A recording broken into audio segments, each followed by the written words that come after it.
प्रधानमंत्री मोदीजींचं स्वप्न आहे की आपला देश आत्मनिर्भर भारत झाला पाहिजे, आपला देश विश्वगुरू झाला पाहिजे, आपल्या देशामध्ये $5 ट्रिलियन इकॉनॉमी झाली पाहिजे।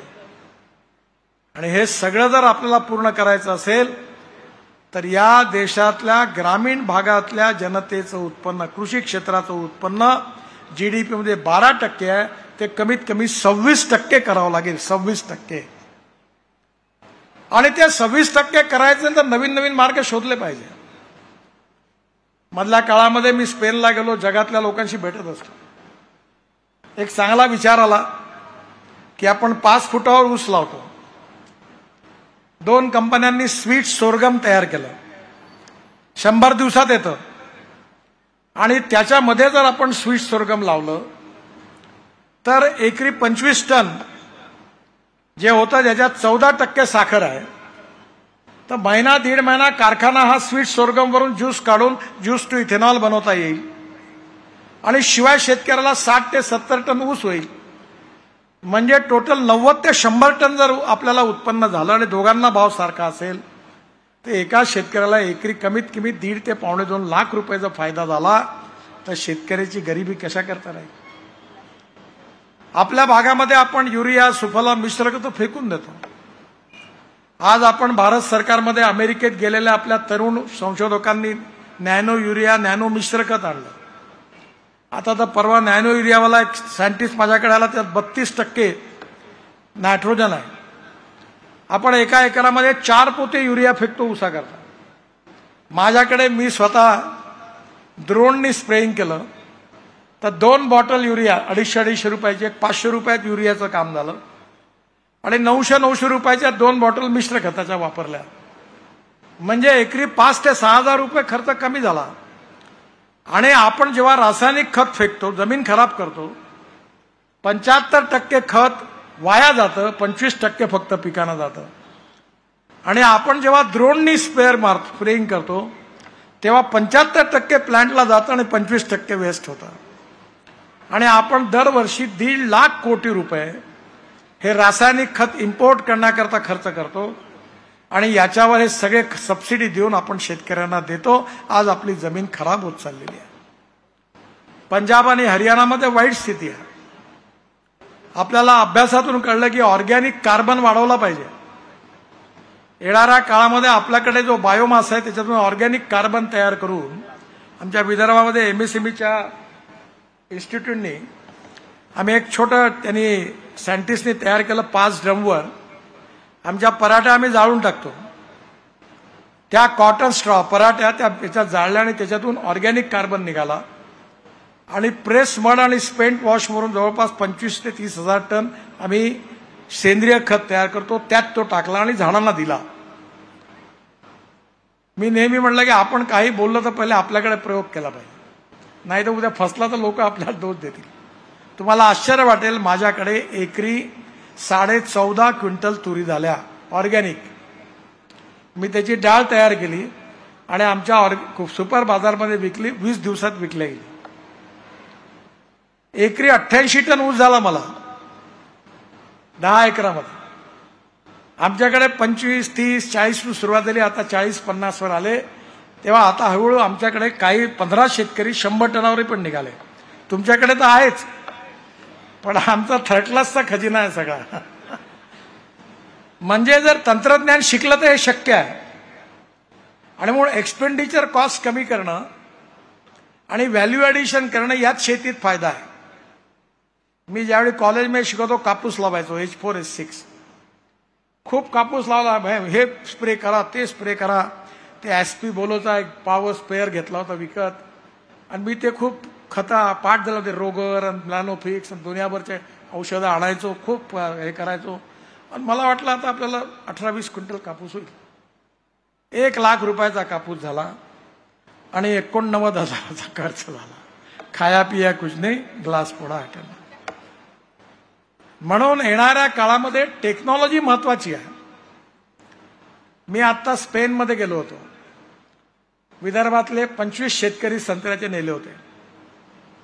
आणि स्पेनमध्ये व्हॅलेन्सिया नावाची एक जागा आहे जिथे व्हॅलेन्सिया संत्रा आहे, तिथून आलेला आहे। तिथे एका एकरात 340 झाडं लागतात आणि आमच्याकडे विदर्भात, माझ्याकडे बगीचा आहे, आमच्याकडे एका एकरात 100 झाडं लागतात. ते झाडं आधीच कापून टाकतात, छाटून टाकतात, वाढूच देत नाही. आणि त्यांचं सगळं तंत्रज्ञान ड्रोननी त्याचं शूटिंग करून मी आणलं आणि त्यांच्याकडे एका एकरामध्ये 30 टन संत्र होतात आणि आमच्याकडे विदर्भात एका एकरामध्ये 4 टन संत्र. मग कसा आपला विकास होणार? परवा आम्ही आमच्या ॲग्रोव्हिजनतर्फे कार्यक्रम घेतला. आम्ही म्हटलं फुकटात नाही, कारण फुकट दिलं तर लोकांची प्रवृत्ती हरामाचा माल आहे, चला. म्हटलं नाही, जो 250 रुपये भरून पास घेईल त्यालाच हॉलमध्ये एंट्री. 650 लोक आले. 4.5 तास कार्यक्रम झाला.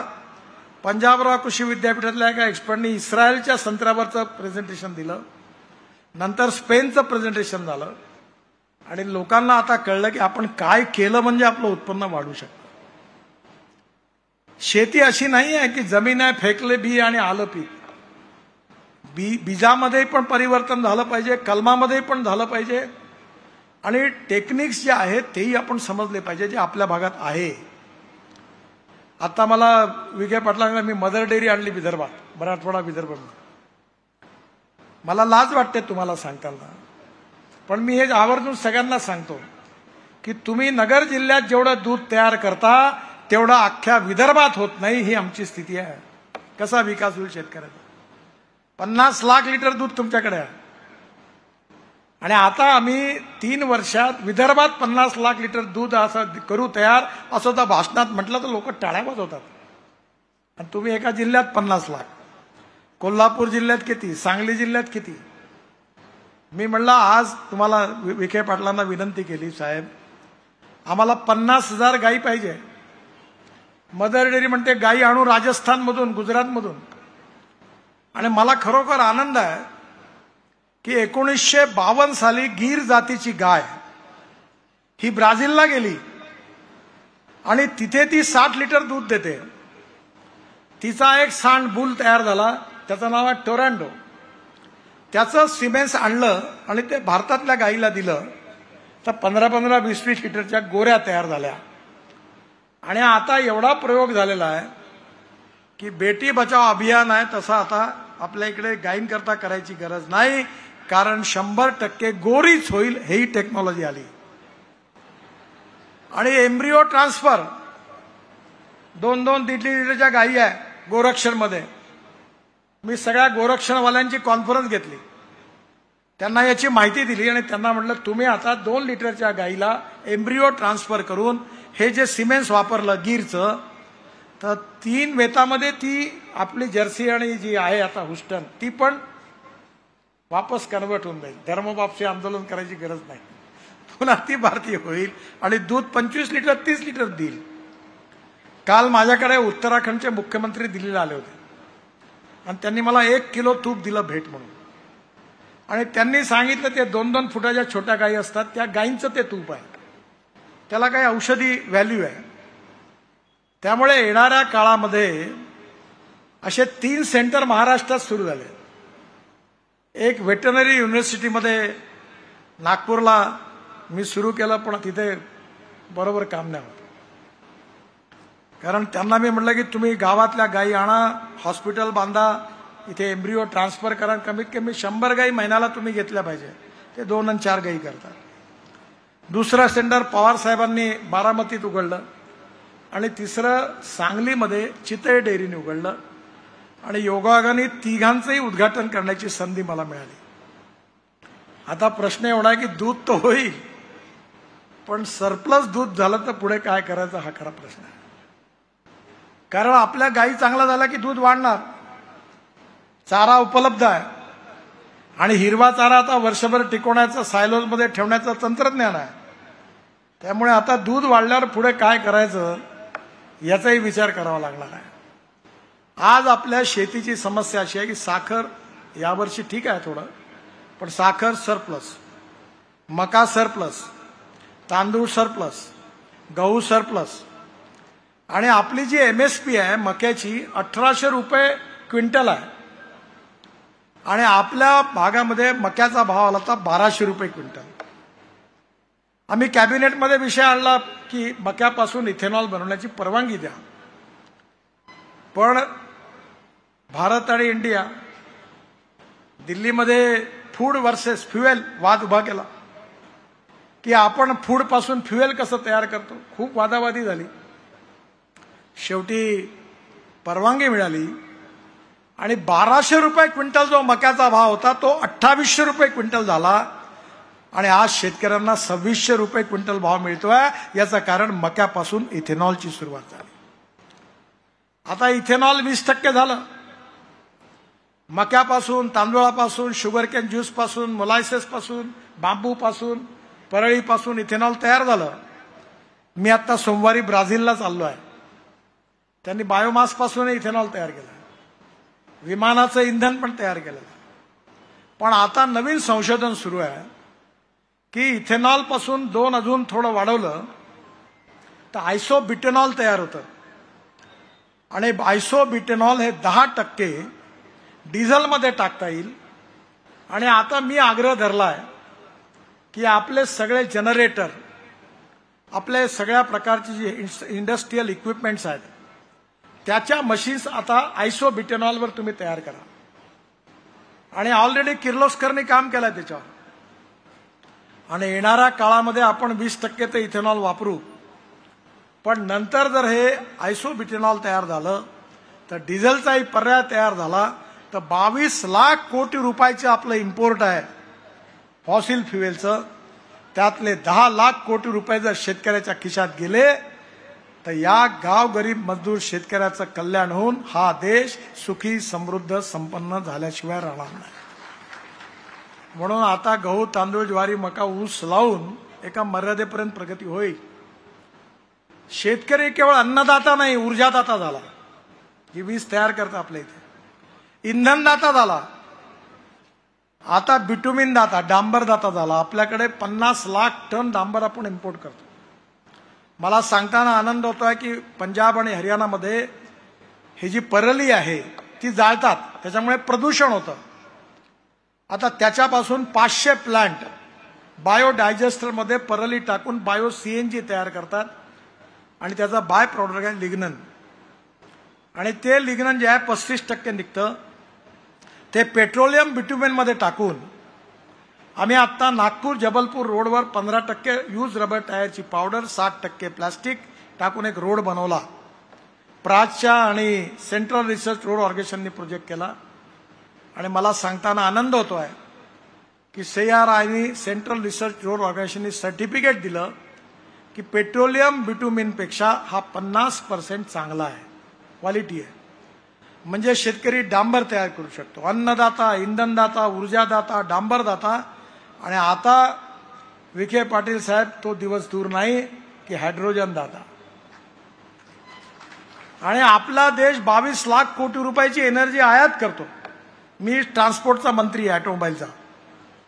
आता हायड्रोजनचे ट्रक, परवा आम्ही 9 रस्त्यावर 60 ट्रक टाटा आणि लेलँड सगळ्यांच्या मी पायलट प्रोजेक्ट सुरू केला फ्युएल सेलवर. आणि IC इंजिनमध्ये हायड्रोजन टाकून ते चालतात. माझ्याकडे हायड्रोजनवर चालणारी गाडी फिरतो मी. 100% इथेनॉलवर चालणाऱ्या गाडीत फिरतो. टाटा, सुझुकी, होंडा, टोयोटो सगळ्यांनी आता 11 कंपन्यांनी इथेनॉल 100% वाल्या गाड्या आणल्या. बजाज, TVS, हिरो, होंडा यांनी स्कूटर आणल्या, मोटरसायकल आणल्या 100% इथेनॉलवर. आणि मी पुण्यामध्ये 6 महिन्यापूर्वी आलो होतो तेव्हा बजाजची मोटरसायकल CNG वर चालणारी लॉन्च केली. तेव्हा राजीव बजाज यांनी सांगितलं की 1 किलोमीटर पेट्रोलची मोटरसायकलचा खर्च हा ₹2.40 आहे. आणि आपण जर बगासपासून, तुराट्यापासून, ज्वारीच्या फणापासून, नेपियर ग्रासपासून जर CNG तयार केला तर त्यावर आपण जर मोटरसायकल चालवली त्याचा खर्च पर किलोमीटर ₹1 आहे. Electric, ethanol, methanol, biodiesel, bio LNG, CNG, electric या सगळ्यामध्ये शेतकऱ्याकडे डायव्हर्ट केलं पाहिजे. आणि हेच खऱ्या अर्थाने विखे पाटलांचं स्वप्न होतं.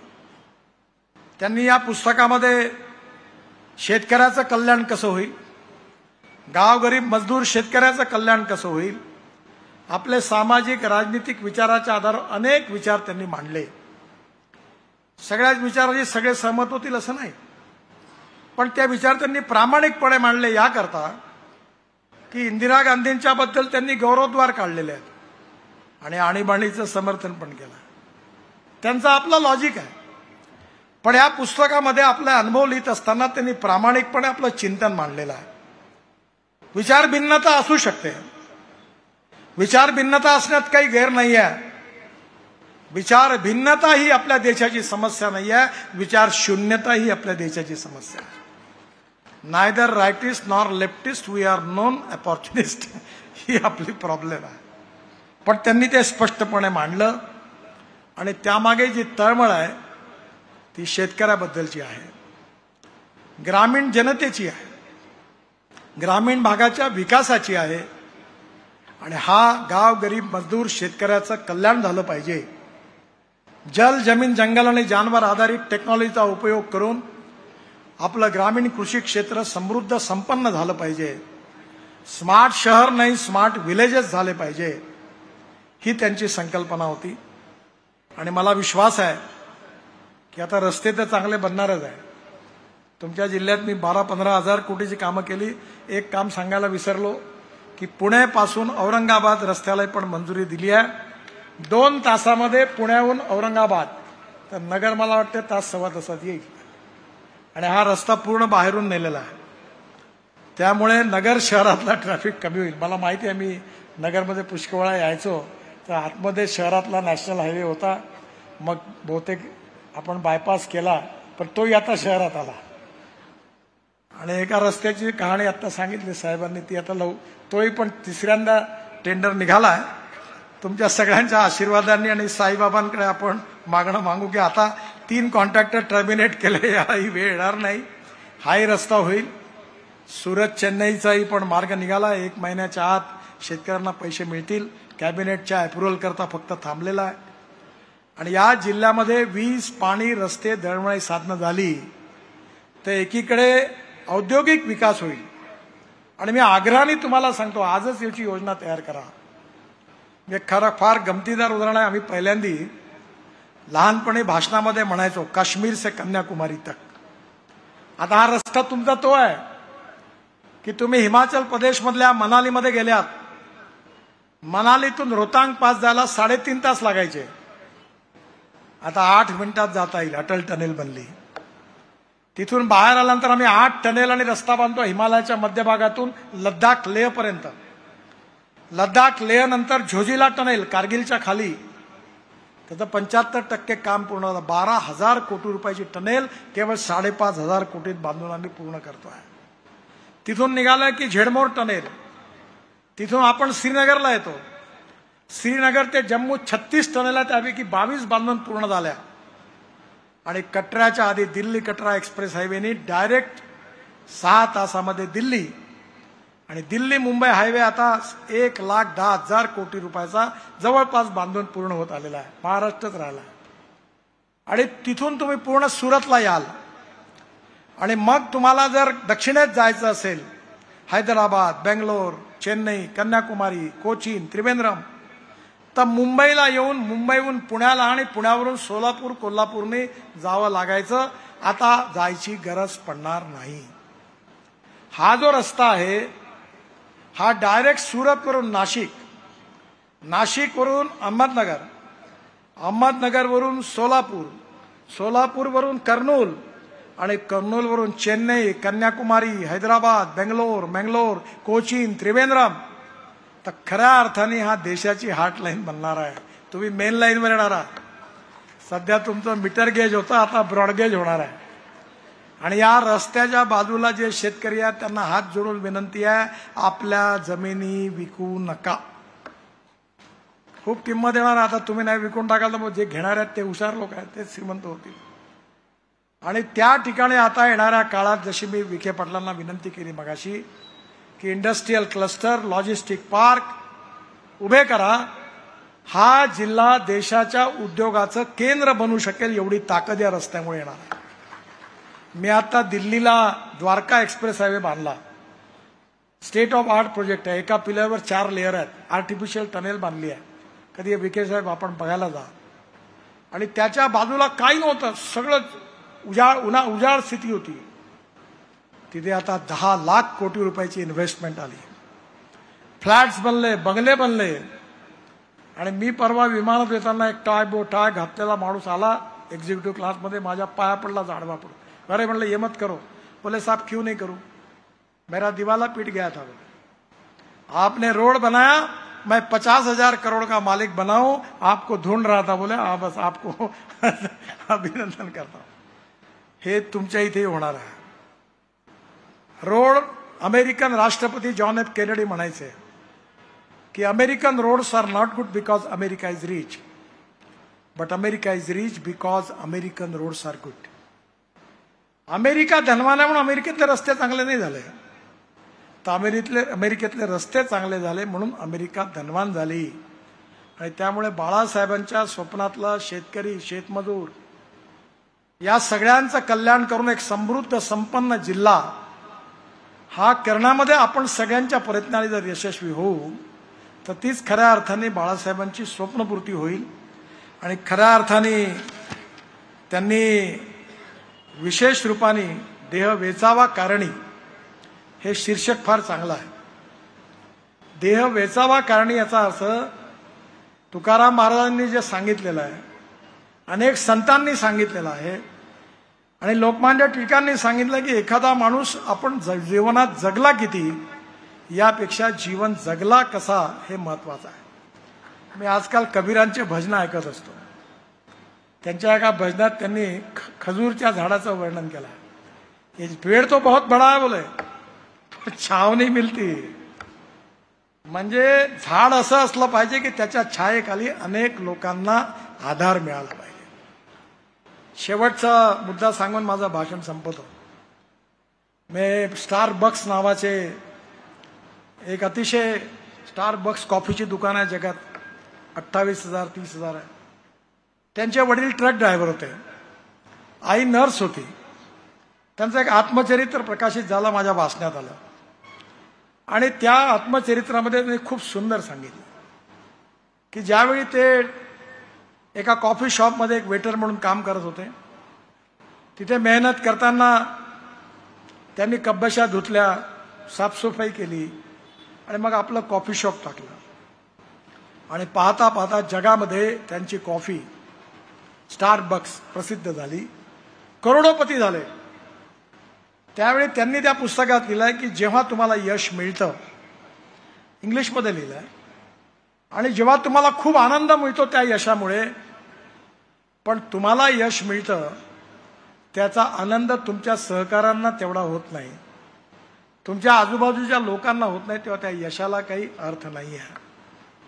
पण जेव्हा तुम्हाला यश मिळतं तेव्हा तुमच्यापेक्षा जास्त आनंद तुमच्या सहकाऱ्यांना मिळतो, जनतेला मिळतो, तेव्हा खऱ्या अर्थाने त्या यश महत्वाचं आहे. विखे पाटलांनी एवढी मेहनत स्वतःचा पब्लिक लिमिटेड उद्योग काढून केली असती तर कदाचित ते खूप धनवान आणि श्रीमंत झाले असते. पण सहकाराच्या माध्यमातून समाजाचा सर्वांगीण विकास झाला पाहिजे, गरिबी, भूकमारी, बेरोजगारी दूर झाली पाहिजे, गावं संपन्न झाली पाहिजे आणि शेतकरी समृद्ध संपन्न झाला पाहिजे. या हव्यासापोटी त्यांनी सहकार चळवळीच्या माध्यमातून शिक्षण क्षेत्रामध्ये, सामाजिक क्षेत्रामध्ये उत्तम काम केलं. आणि त्यांच्या अनुभवाचं चिंतन हे या देह वेचावा कारणी, म्हणजे आपलं आयुष्य, एखाद्या व्यक्ती जीवनात किती वर्ष जगला हे महत्वाचं नाही आहे, ते जीवन तो कसा जगला हे जास्त महत्वाचं आहे. त्यामुळे हे त्यांचं आत्मचरित्र जे वाचतील त्यांना भविष्यामध्ये प्रेरणा देण्याकरता उपयोगी होईल असा मला विश्वास आहे. मी विठ्ठलराव विखे पाटील आणि बाळासाहेब विखे पाटील या दोघांनाही अभिवादन करतो आणि त्यांच्या स्मृतींनाही अभिवादन करतो. आणि त्यांच्या स्मृती, त्यांचं जे स्वप्न आहे ते पूर्ण करण्याकरता आपल्या सगळ्यांना शक्ती देव हीच साईबाबाच्या चरणी प्रार्थना करतो आणि माझं बोलणं संपवतो. धन्यवाद. धन्यवाद साहेब. जवळजवळ आपल्या 1 तासाच्या मार्गदर्शनातून आपण सर्व विषयांना या ठिकाणी